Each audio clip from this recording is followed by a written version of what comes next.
Esta es la historia que nunca te contaron y que no vas a olvidar. La habitación no tenía voz, ni nana, ni susurro de consuelo. Un bebé yacía en una cuna de madera en una cámara de piedra en algún lugar de la Sicilia del siglo III, y los únicos sonidos eran su propia respiración y el rasguño lejano de las ratas en los muros. Esto no era abandono, no era pobreza, era un experimento científico ordenado por el hombre más poderoso de Europa. El bebé había sido colocado en silencio de forma deliberada, alimentado, limpiado, mantenido con vida, pero nunca hablado, nunca cantado, nunca sostenido con calor, porque el emperador del Sacro Imperio quería responder a una pregunta que obsesionaba a los filósofos desde la antigüedad: si un niño nunca oía una sola palabra de ningún idioma, ¿qué idioma hablaría por sí mismo? El hombre que ordenó esto fue Federico II, emperador del Sacro Imperio Romano Germánico, rey de Sicilia, rey de Jerusalén, un hombre de apetito intelectual tan voraz que sus contemporáneos lo llamaban stupor mundi, el asombro del mundo. Hablaba 6 idiomas, escribió un tratado sobre cetrería, debatía con eruditos musulmanes y filósofos judíos. Era, según los estándares del siglo XIII, la mente más curiosa con vida, y su curiosidad no tenía límites, incluidos los límites de la compasión. La pregunta era antigua. Si Dios creó a Adán y Adán nombró a cada criatura, entonces debía existir un idioma original, una lengua divina que existió antes de que Babel destrozara el habla humana en 1000 fragmentos. Hebreo, algunos decían griego, otros defendían el idioma de los ángeles. Reyes y filósofos lo habían debatido durante siglos, pero Federico no quería debatir, quería pruebas.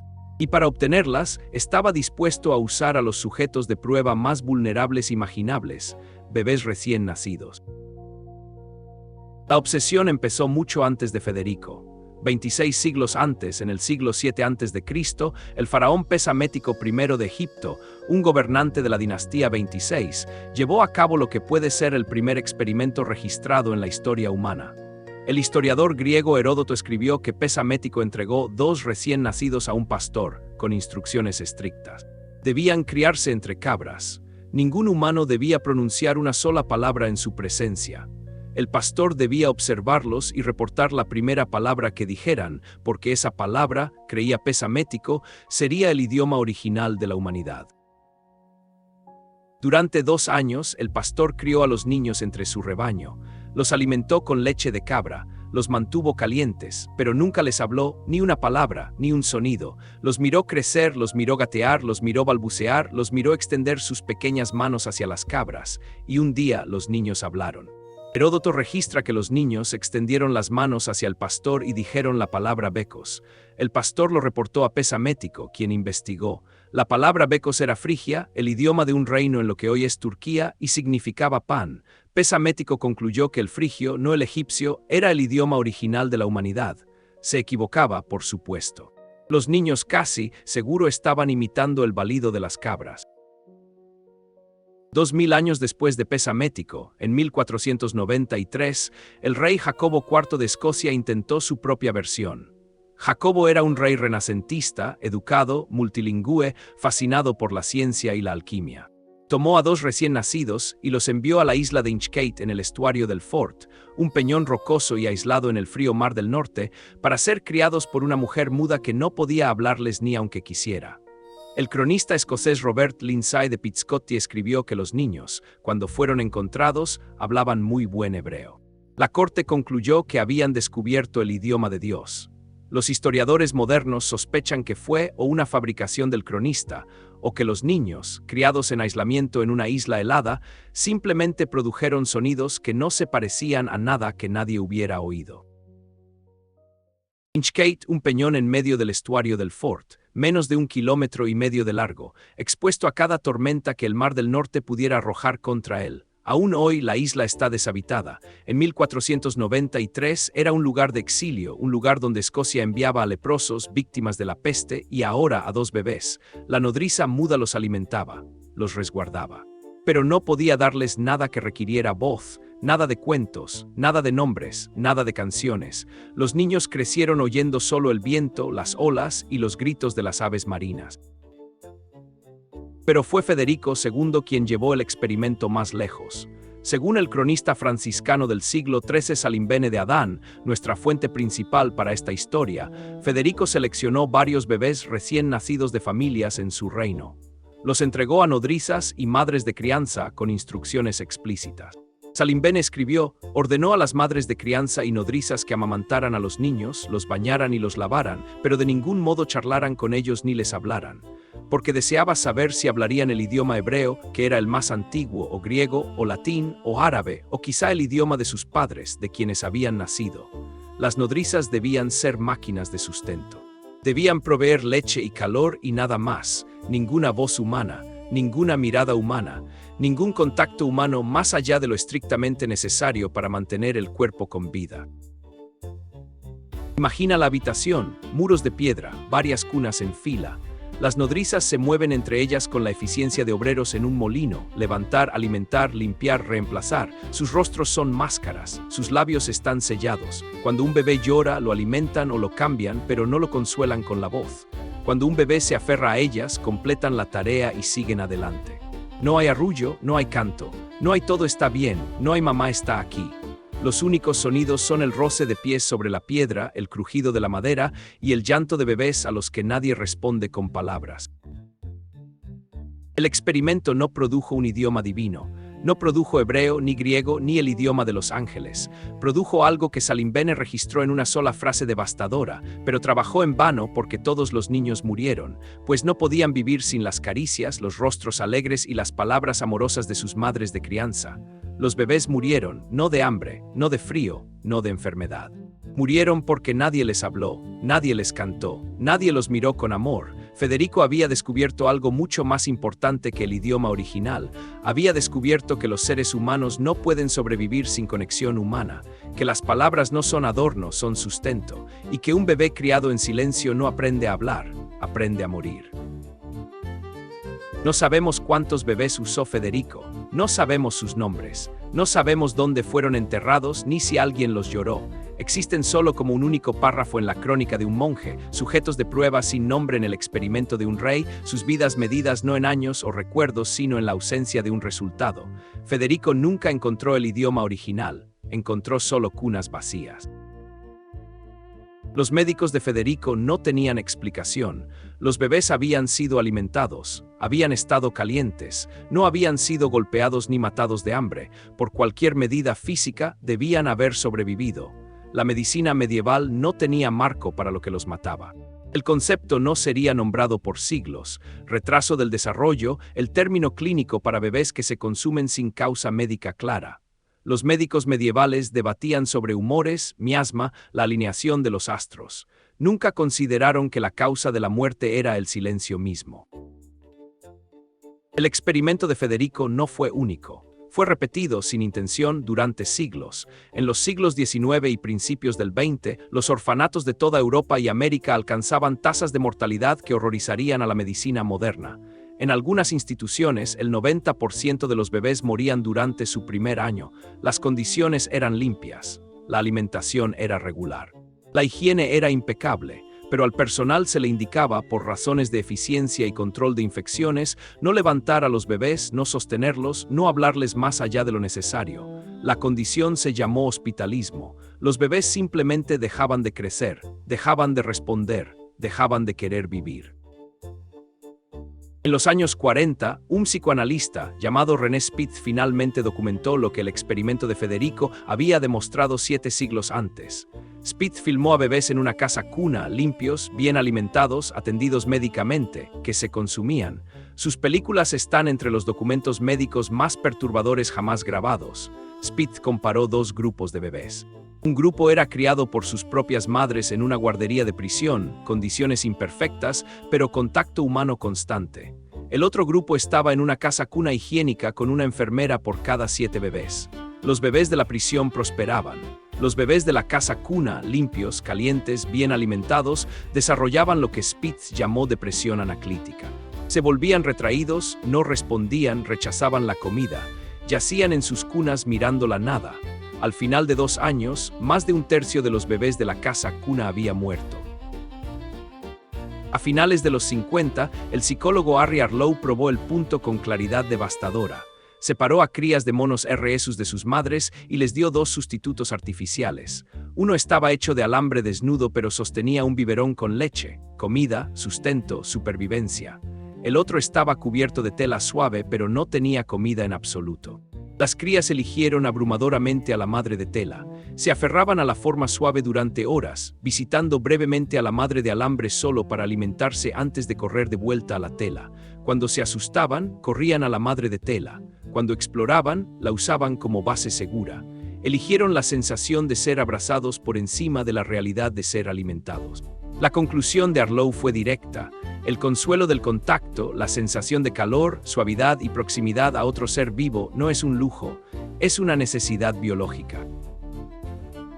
El mundo vio el experimento de Federico, repetido a escala industrial en 1989, cuando la caída del dictador rumano Nicolae Ceausescu expuso una red de orfanatos estatales que albergaban a más de 100.000 niños.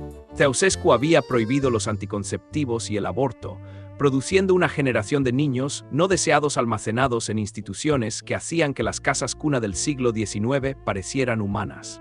Cuando los periodistas entraron en estos edificios, encontraron niños que nunca habían sido sostenidos, nunca les habían hablado, nunca habían sido nombrados. Niños pequeños que no podían hablar, no podían caminar, no podían hacer contacto visual. Niños que se mecían a sí mismos sin fin en cunas de metal, autoconsolándose de la única forma disponible cuando ningún humano te ha consolado jamás. Cuando los neurocientíficos finalmente escanearon los cerebros de niños criados en privación severa, encontraron algo que ningún médico medieval podría haber imaginado. Los cerebros eran físicamente diferentes, más pequeños, con menos conexiones neuronales. Los lóbulos temporales, donde vive el lenguaje, mostraban actividad reducida.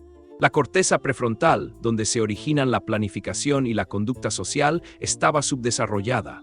El sistema límbico, el cerebro emocional, estaba alterado de forma permanente. El cerebro de un niño no es un producto terminado al nacer. Es un plano que requiere estímulo para construirse. Y el material de construcción principal es la interacción humana. Voz, tacto, contacto visual, la capacidad de respuesta de otro ser humano. Sin ese estímulo durante los primeros años críticos, el plano permanece sin construir, y lo que nunca se construyó no puede ser remodelado con facilidad. En 1970, en un suburbio de Los Ángeles, los trabajadores sociales descubrieron a una niña de 13 años que había sido encerrada en un dormitorio trasero durante casi toda su vida. Su padre, un hombre violento y con enfermedad mental, la había atado a una silla orinal durante el día y enjaulado en una cuna por la noche. A nadie en la casa se le permitía hablarle. Si ella hacía un sonido, su padre la golpeaba. Cuando la encontraron, pesaba 27 kilos. No podía hablar, no podía mantenerse erguida. Nunca había estado fuera. Los científicos que la estudiaron le dieron el nombre de Genie y se convirtió en el caso más estudiado de privación de lenguaje en la historia moderna. Si has llegado hasta aquí, suscríbete al canal, porque te prometo que lo peor aún no ha pasado. Los lingüistas se abalanzaron sobre el caso de Genie con una urgencia que era en parte compasión y en parte ambición científica. Aquí estaba el experimento prohibido, una niña criada sin lenguaje, ahora disponible para el estudio. ¿Podía aprender? ¿Estaba la ventana verdaderamente cerrada? La respuesta fue devastadora en su complejidad.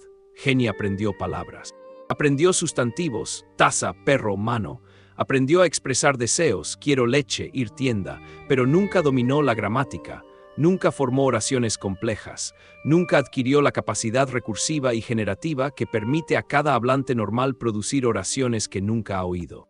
El caso de Genie confirmó lo que los lingüistas llaman la hipótesis del período crítico, la idea de que el cerebro humano tiene una ventana estrecha, aproximadamente los primeros 5 a 7 años de vida, durante la cual el lenguaje debe adquirirse. Si se pierde esa ventana, la maquinaria neuronal que construye gramática, sintaxis y el poder generativo infinito del lenguaje humano simplemente nunca se instala. Genie no fue la primera. En 1828, un muchacho apareció en las calles de Nuremberg, Alemania. Apenas podía caminar, solo hablaba por fragmentos. Quiero ser soldado de caballería como mi padre. Llevaba una carta que explicaba que había sido criado en una celda oscura, cuidado por un guardián invisible al que nunca vio. Su nombre, decía la carta, era Caspar Hauser. Gaspar se convirtió en una sensación. Filósofos, médicos y aristócratas debatían sus orígenes. ¿Era un príncipe perdido? ¿Un fraude? Aprendió a hablar, a leer, a escribir, con más éxito que Genie, quizá porque había adquirido algo de lenguaje antes de que empezara su encierro. Pero su progreso fue lento y doloroso, y antes de que el alcance completo de sus capacidades pudiera ser probado, fue asesinado, apuñalado en un parque en 1833 por un atacante desconocido. Su historia se convirtió en leyenda. Su cerebro siguió siendo una incógnita. La ciencia ahora es clara. El cerebro humano no espera para siempre.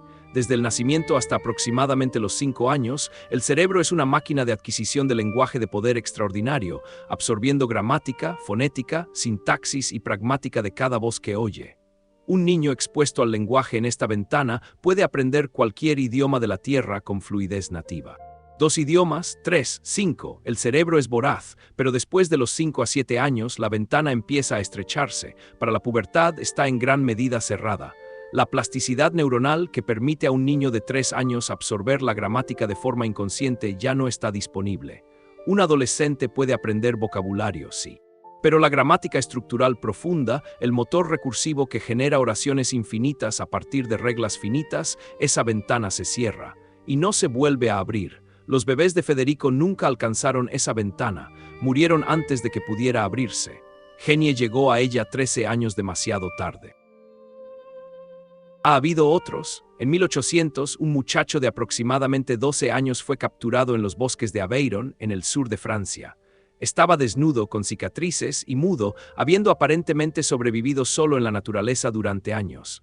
Un joven médico llamado Jean-Marc Gaspard Itard dedicó 5 años a enseñar al muchacho, a quien llamó Victor.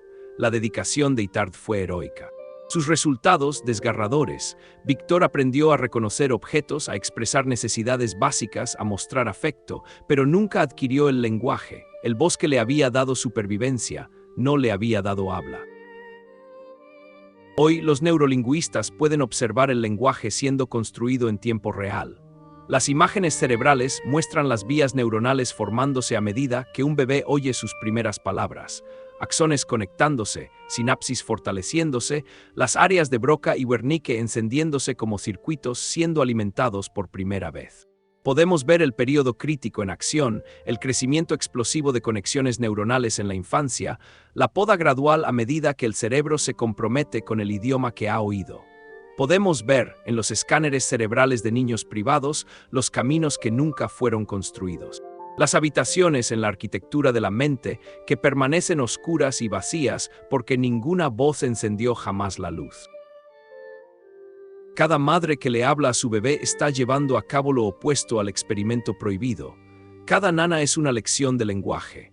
Cada que bebé tan bueno y mírate y mamá te quiere está cableando el cerebro para la gramática, para la sintaxis, para el poder generativo infinito del habla humana.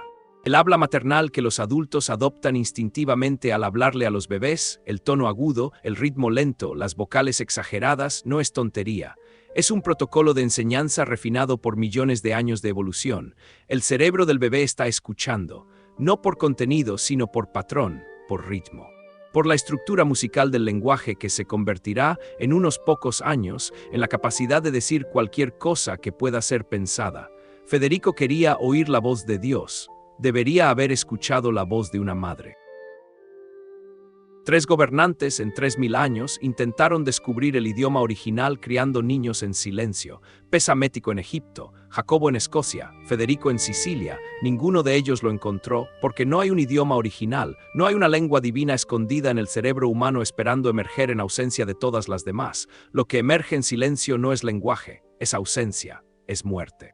El experimento prohibido ha sido replicado por cada orfanato que retuvo el tacto, cada institución que priorizó la higiene sobre el afecto, cada padre que encerró a un niño en una habitación y se negó a hablar.